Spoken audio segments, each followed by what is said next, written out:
पंजाब यानी 5 नदियों का वो प्रदेश जहां खेतों में खुशहाली लहराती है, जहां हवाओं में जिंदा दिली तैरती है और जबान में गन्ने सी मिठास होती है। लेकिन आजकल पंजाब की हवाओं में एक अजीब सी बेचैनी है और लोगों की नजरों में अनकहे सवाल।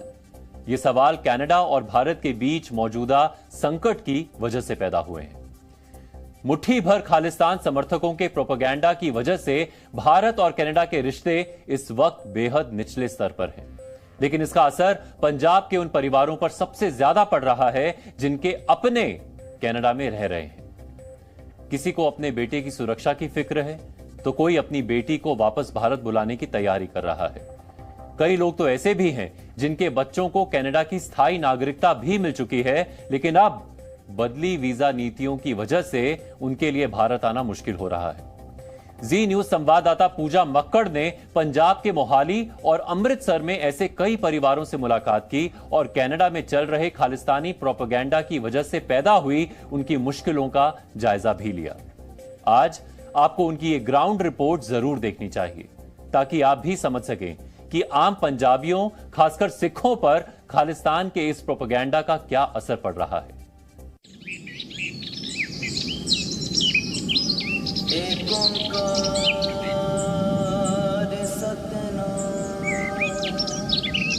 करता पुरख निर्भय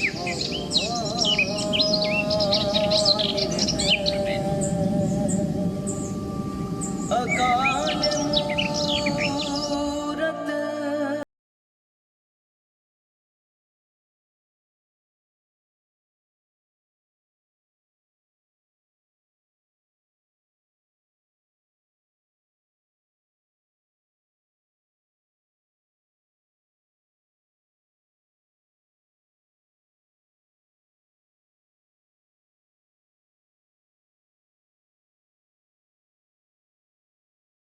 इकोनॉमी में और घटती हुई आबादी में भारत का एक बहुत बड़ा तबका हर साल अपना योगदान दे रहा है। इस साल भी लाखों बच्चे पढ़ने के लिए कनाडा पहुंच रहे हैं। इन सब के बीच में सबसे बड़ा है उन माँ बाप का दर्द और उनकी चिंताएं जो अपने बच्चों को या तो भेज रहे हैं या भेज चुके हैं। और भारत की तरफ से संदेश साफ है कि कनाडा दावत और अदावत यानी दोस्ती और दुश्मनी एक साथ नहीं चला सकता। ऐसे में पंजाब में रह रहे उन लाखों परिवारों का दर्द और उनकी चिंताएं हम आपके सामने ला रहे हैं पंजाब के अलग अलग शहरों से ग्राउंड रिपोर्टिंग के जरिए, जिसमें आप ये समझ पाएंगे कि क्यों इस टेंशन को खत्म करना भारत से ज्यादा कनाडा के लिए जल्द से जल्द जरूरी है।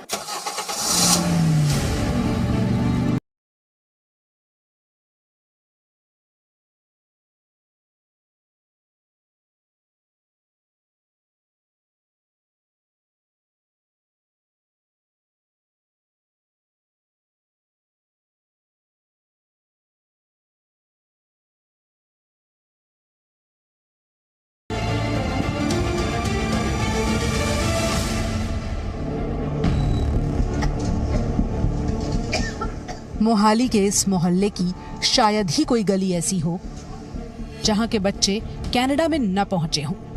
किसी परिवार ने लोन लिया है तो किसी ने खेत बेच दिए हैं ताकि बच्चे कनाडा जाने और वहां बसने का ख्वाब पूरा कर सके।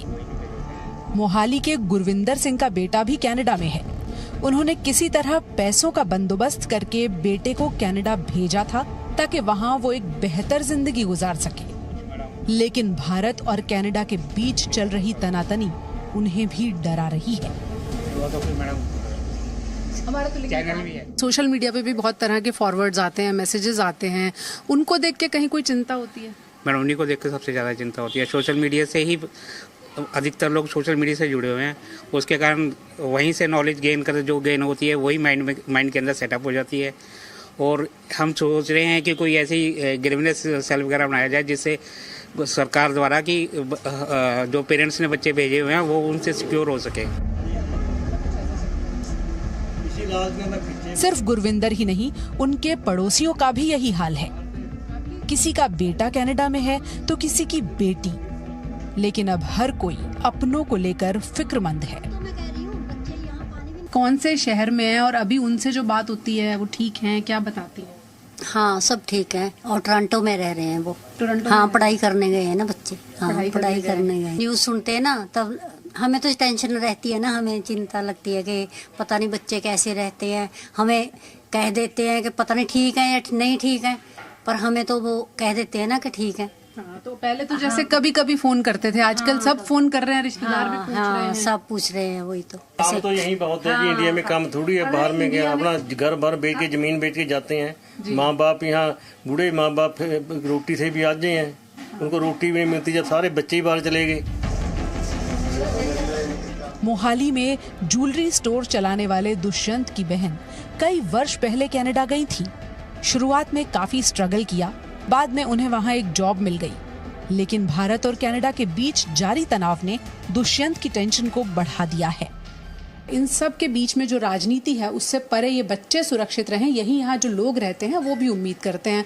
आपको लगता है इस टेंशन का असर कहीं जो इंडियन कम्युनिटी है उस पर पड़ सकता है? थोड़ा बहुत बढ़ता है। जैसे अभी हम सोच रहे हैं कि अगर वहाँ पे ज़्यादा टेंशन बढ़ती है तो सोच रहे हैं कि उसको बोलें कि तू इंडिया ही वापस आ जा। तो वो टेंशन हमारे अंदर रहती है कि आगे को अगर कुछ ऐसा होता है, दंगे वगैरह होने शुरू होते हैं कुछ वहाँ पे, तो वो डिफ़िकल्ट हो जाएगा सबके लिए।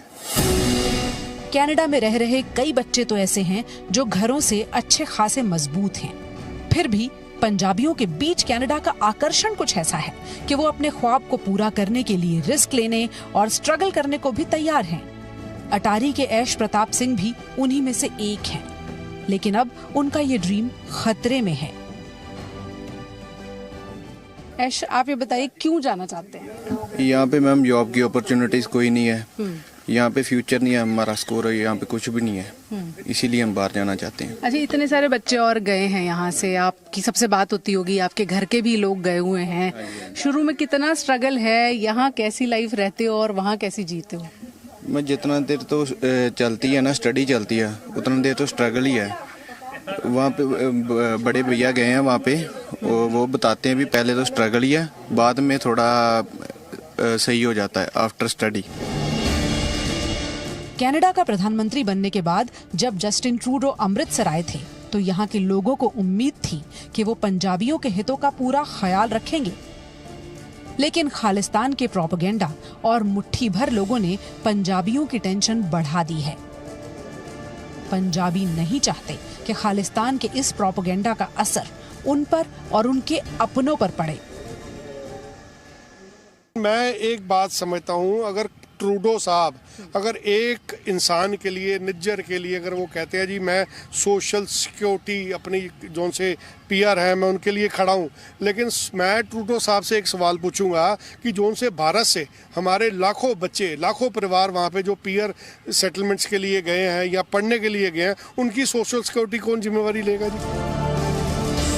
पंजाब के ज्यादातर लोगों को खालिस्तान के एजेंडे से कोई सरोकार नहीं है, लेकिन हाँ उन्हें ये डर जरूर है कि इस हंगामे का असर कनाडा में रहने वाले उनके अपनों को न भुगतना पड़े। Z News।